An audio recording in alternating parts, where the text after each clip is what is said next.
Good morning. Good morning आप सभी बच्चों को।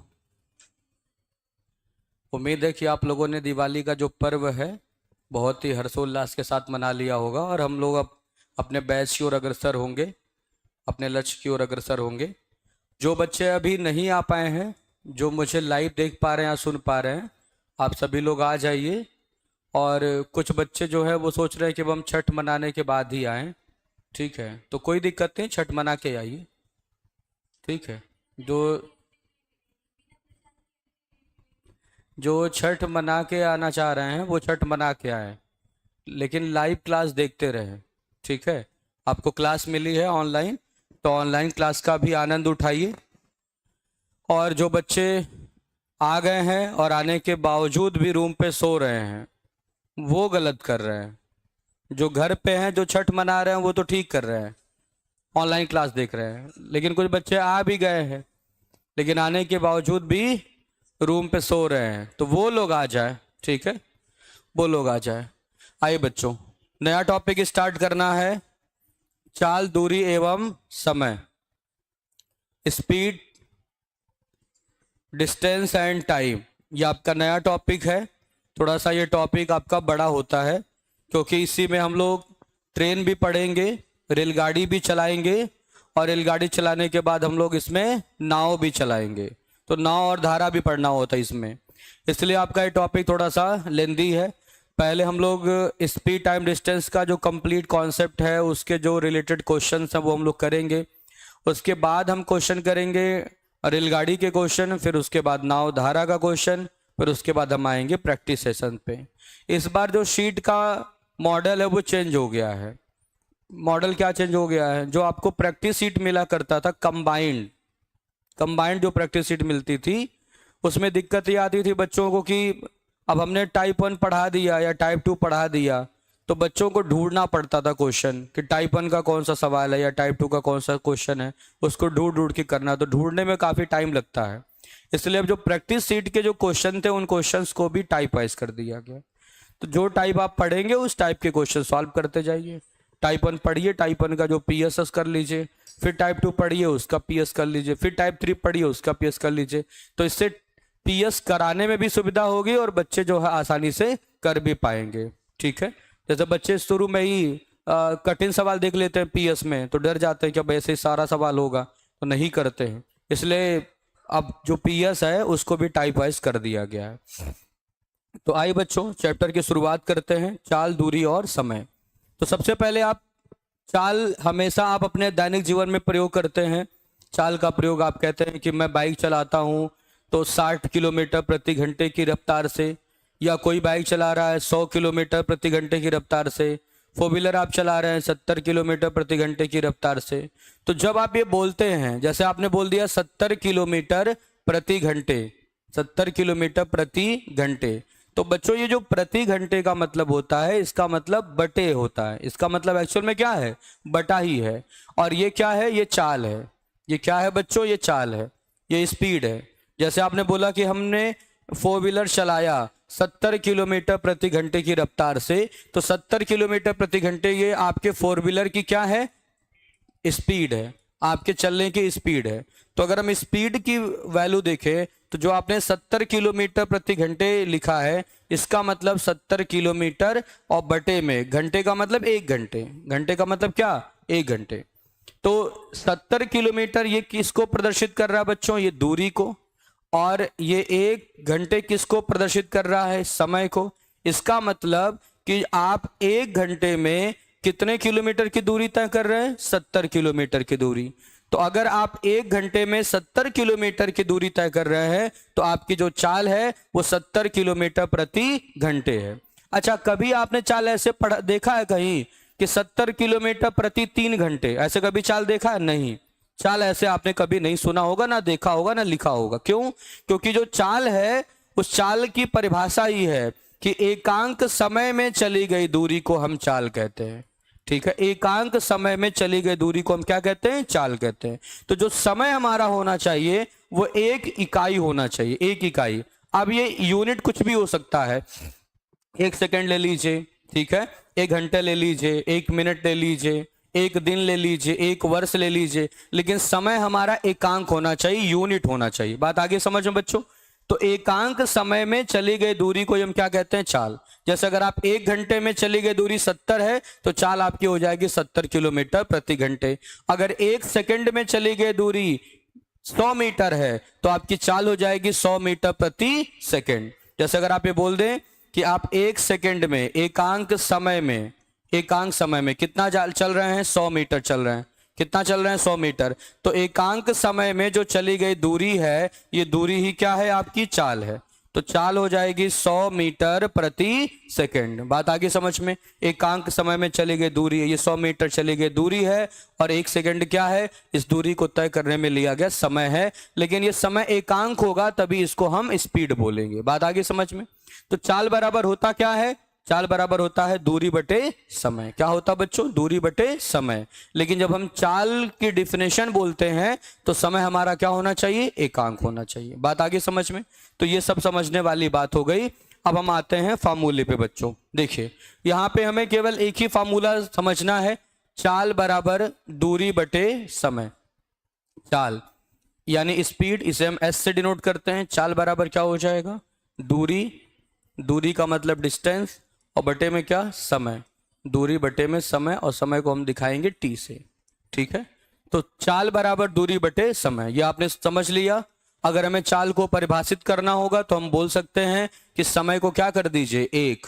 अगर समय 1 हो गया तो चाल बराबर क्या? दूरी। इसका मतलब एकांक समय में चली गई दूरी को हम चाल कहेंगे। बात आगे समझ में? अब देखिए यहीं से हम 2 फार्मूला और बना सकते हैं। अगर हम बोले समय बराबर क्या हो जाएगा? जरा देखिए, समय बराबर, यहीं से 2 फार्मूला और बन जाएगा। देखिए समय क्या है? टी। समय बराबर क्या हो जाएगा मेरे भाई? समय बराबर हो जाएगा दूरी और बटे में कितना? चाल। दूरी बटे में चाल।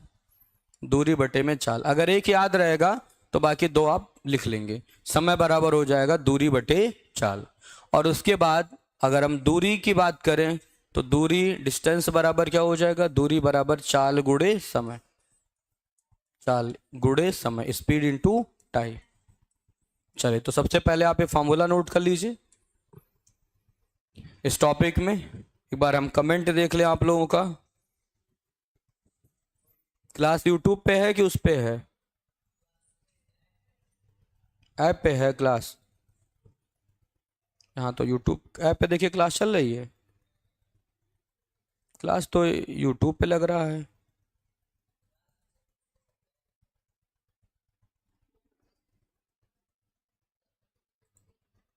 ऐप पे नहीं चल रहा है।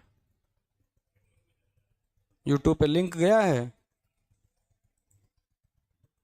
हाँ लिंक गया है, लेकिन कोई बच्चा देख नहीं रहा है। क्यों? कमेंट किसी पे आ रहा? देखिए, हाँ कमेंट दिखता है उसमें, आल कमेंट करने पे आता है। एक तो आपका खुद का कमेंट दिखता है और उसी में आल कमेंट का ऑप्शन रहता है, उसको क्लिक कर देंगे सबका कमेंट दिखेगा। क्यों, है कोई जिंदा? हाँ, कोई नहीं है। चाची आपको व्हाट्सएप पे मैसेज कर रहे हैं? अच्छा, ग्रुप बनाया है क्या आप लोग?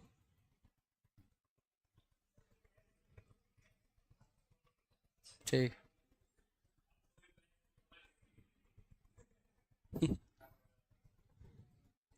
हो गया बच्चों? चलिए अब देखिए, अब हम लोग यहां पर रेशियो मॉडल सीखेंगे। जैसे अगर चाल कांस्टेंट होगा तो दूरी और समय में रिलेशन बन जाएगा। अगर समय कांस्टेंट होगा तो दूरी चाल में संबंध बनेगा, और अगर दूरी कांस्टेंट होगा तो चाल और समय में रिलेशन बन जाएगा। बात आगे समझ में? यहां पर पद देखिए कितने हैं? 3 हैं। पद कितने हैं? 3। लेकिन प्रश्न में अगर इन तीनों में कोई एक कांस्टेंट होगा तो बाकी 2 को हमें रिलेट करना होता है। कोई एक कांस्टेंट होगा तो हमें बाकी 2 को रिलेट करना होता है। तो अगर कोई एक कांस्टेंट है तो बाकी 2 में किस कंडीशन में क्या रिजल्ट तैयार होता है, क्या रेशियो बनता है, हमें उस रेशियो को समझने की जरूरत है। तो चलिए आइए पहले समझते हैं। लिखिएगा, यदि चाल स्थिर हो, पहला पॉइंट लिखिएगा, पहला पॉइंट, हाँ हेडिंग ही है, यदि चाल स्थिर हो। यदि चाल स्थिर हो मतलब कांस्टेंट हो।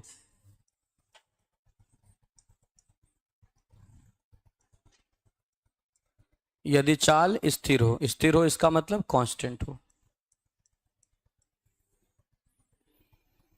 यदि चाल स्थिर हो यानी कि चाल कांस्टेंट हो। चलिए अब ध्यान से समझिएगा बच्चों। चाल स्थिर है तो देखिए क्या होगा। आप कहेंगे कि सर चाल का जो फार्मूला है, चाल बराबर होता है, चाल यानी स्पीड एस बराबर होता है दूरी बटे में समय, दूरी डी और बटे में समय टी। यही फॉर्मेट है आपका। अब देखिए, तो अगर चाल कांस्टेंट होगा, अगर चाल कांस्टेंट, अगर हम कर दे बच्चों ये हमारा कांस्टेंट हो जाए तो क्या होगा। आप बोलेंगे कि दूरी और समय का जो रेशियो है वो बराबर हो जाएगा। कैसे बराबर हो जाएगा, इस चीज को जरा हम देख लेते हैं बच्चों। आइए हम आपको समझाते हैं। मान लीजिए कि अगर आप d1 दूरी t1 समय में तय कर रहे हैं, किस चाल से, s चाल से। चाल स्थिर होने का मतलब क्या, दो स्थितियों में चाल बराबर, दो स्थितियों में चाल क्या होगी, बराबर। तो ये पहली स्थिति हो गई, पहली स्थिति में चाल क्या, एस। मान लीजिए आपने, आपकी चाल एस है तो एस चाल से आपने d1 दूरी t1 समय में तय किया। दूसरी स्थिति में भी चाल आपकी एस ही है, एस चाल से, लेकिन दूरी और समय आपका बदल गया, d2 और t2 हो गया। बोलिए, तो आपने d2 दूरी को t2 समय में तय किया। अब कभी कभी बच्चों को डाउट हो जाता है कि सर अगर दूरी और समय बदल जाएगा तो चाल स्थिर कैसे हो सकती है। होगी भाई।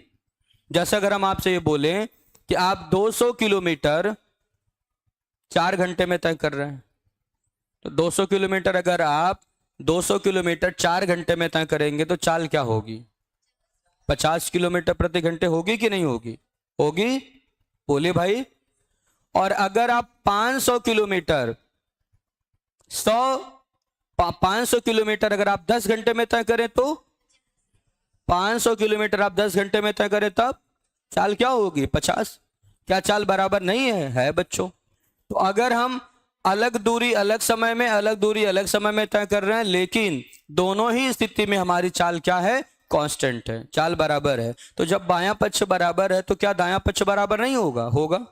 तो आप क्या बोलेंगे, आप बोलेंगे कि सर यहाँ पे यस यस ये बराबर हो गया, LHS बराबर है तो RHS भी बराबर होगा। इसका मतलब हम बोल सकते हैं कि d1 बटे में t1 बराबर कितना मेरे भाई, d2 बटे में t2। एक तो फॉर्मेट यही आपको याद कर लेना है, कभी कभी हमें ये भी लगाना पड़ता है, d1 बटे t1 बराबर d2 बटे t2। और ये अभी हम आपको समझा देंगे कैसे याद रहेगा। अच्छा, अगर हम d2 को इधर लेके आ जाते तो d1 बटे d2 बराबर t1 बटे t2 लिख सकते हैं। और d1 बटे d2 लिखने का मतलब d1 अनुपात d2 बराबर क्या, t1 अनुपात t2। तो इससे आपको एक बात ये पता चल गई कि सर जब चाल कांस्टेंट होगा ना तो दूरी का रेशियो और समय का रेशियो क्या होगा, बराबर होगा।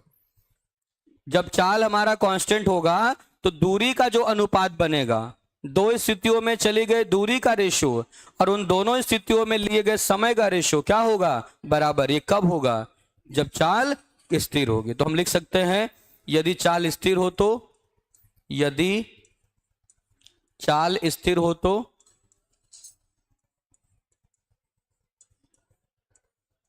यदि चाल स्थिर हो तो दूरी एवं समय का अनुपात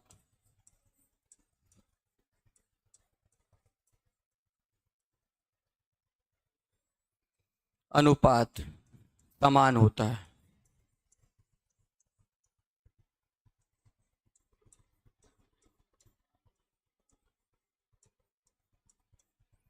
यदि चाल स्थिर हो तो दूरी और समय का अनुपात समान होता है। कर लीजिए नोट आप लोग।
हो गया बच्चों, कर लिया।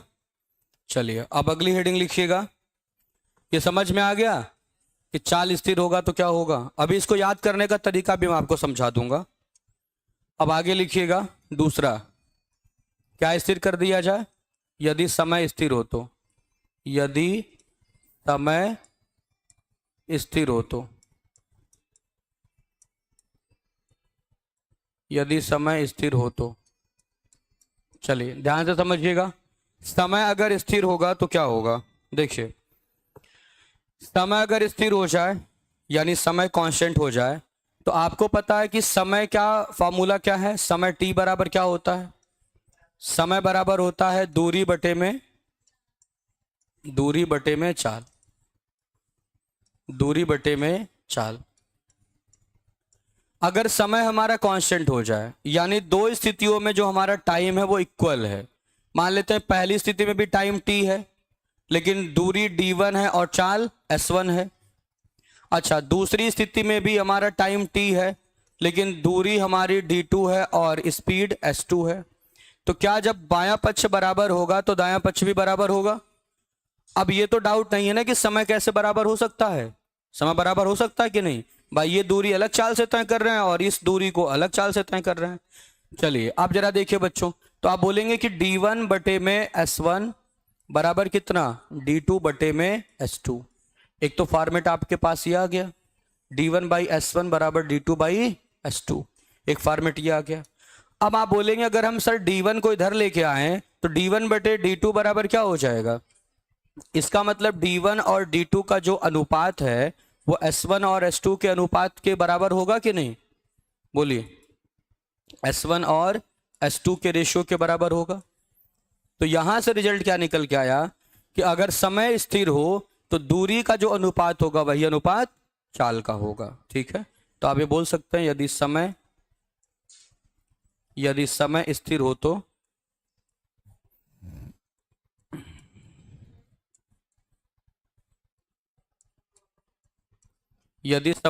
हो तो दूरी एवं चाल का अनुपात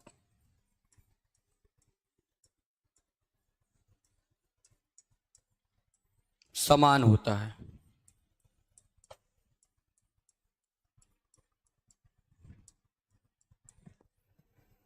यदि समय स्थिर हो तो दूरी एवं चाल का अनुपात समान होता है। इसको कर लीजिए। उसके बाद एक पॉइंट और बच रहा आपका, अब क्या स्थिर हो जाए, दूरी।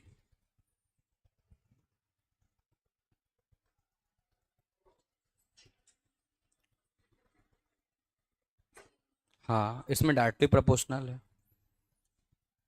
तो डायरेक्टली प्रोपोर्शनल और इनवर्सली प्रोपोर्शनल हमें नहीं समझना है, उसका कोई रोल नहीं है। बस केवल हमें डायरेक्ट ये समझ में आना चाहिए कि क्या रेशियो बराबर है, कौन सा रेशियो उल्टा होगा। हो गया बच्चों। चलिए आगे बढ़ जाएं, अब कर लीजिए नोट। अब आगे, यदि दूरी स्थिर हो तो।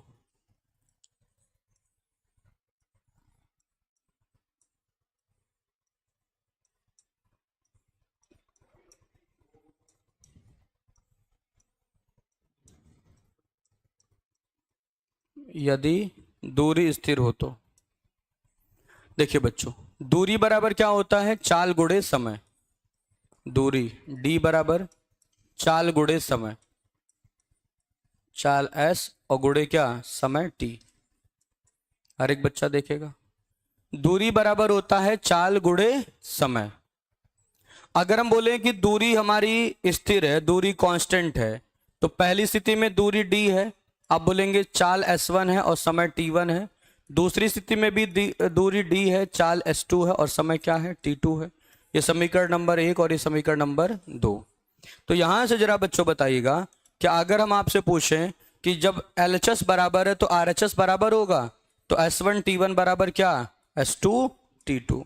तो यहां से रिजल्ट आपको क्या दिख रहा है कि अगर दूरी कांस्टेंट है तो चाल और समय का जो गुणनफल होता है वो बराबर होता है। बात आगे समझ में।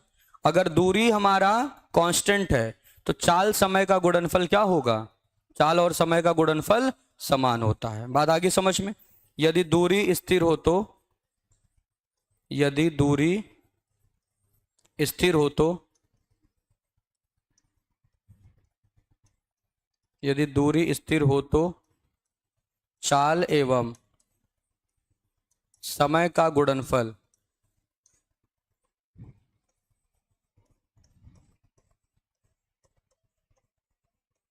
समान होता है।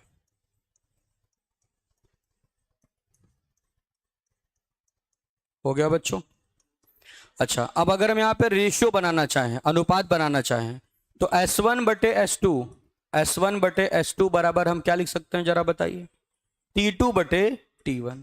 इसका मतलब जो चाल का अनुपात है, यहाँ पे जो चाल का रेशियो है, क्या ये समय के डायरेक्ट अनुपात में है? नहीं, उल्टे रेशियो में है। तो यहाँ T2 अनुपात T1 लिख सकते हैं। अच्छा, T2 अपॉन T1 न लिख करके 1 अपॉन T1 अनुपात 1 अपॉन T2 भी तो लिख सकते हैं। बोलिए, ऐसे भी लिख सकते हैं। इसका मतलब यदि दूरी स्थिर हो तो चाल और समय एक दूसरे के व्युत्क्रमानुपाती होंगे। बात आगे समझ में। तो यहीं पे हम यही लिख देते हैं, इसको लिखने की बहुत जरूरत नहीं है।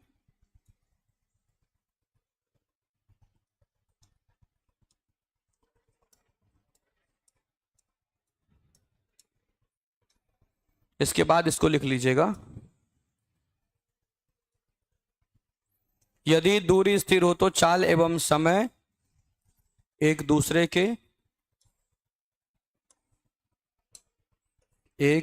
के व्युत्क्रमानुपाती होते। क्या हो गया? नहीं, ठीक है, व्युत्क्रमानुपाती होते हैं। जब चाल समय दूसरे के व्युत्क्रमानुपाती होंगे तो हो गया रेशियो। चलिए, इसको नोट कर लीजिएगा, इसको लिखिएगा इसके बाद, ठीक है।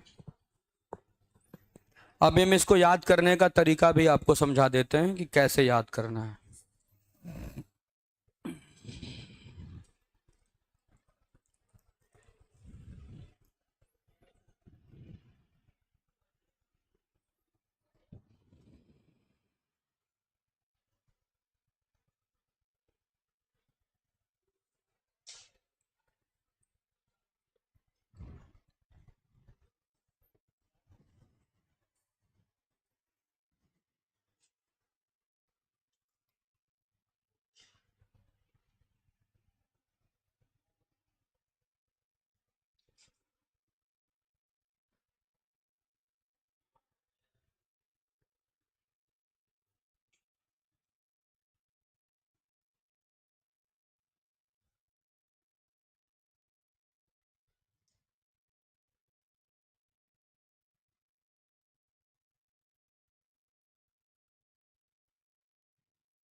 हो गया बच्चों?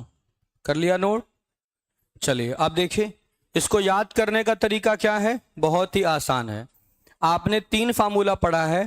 पहला फार्मूला है चाल बराबर दूरी बटे समय, चाल बराबर दूरी बटे समय।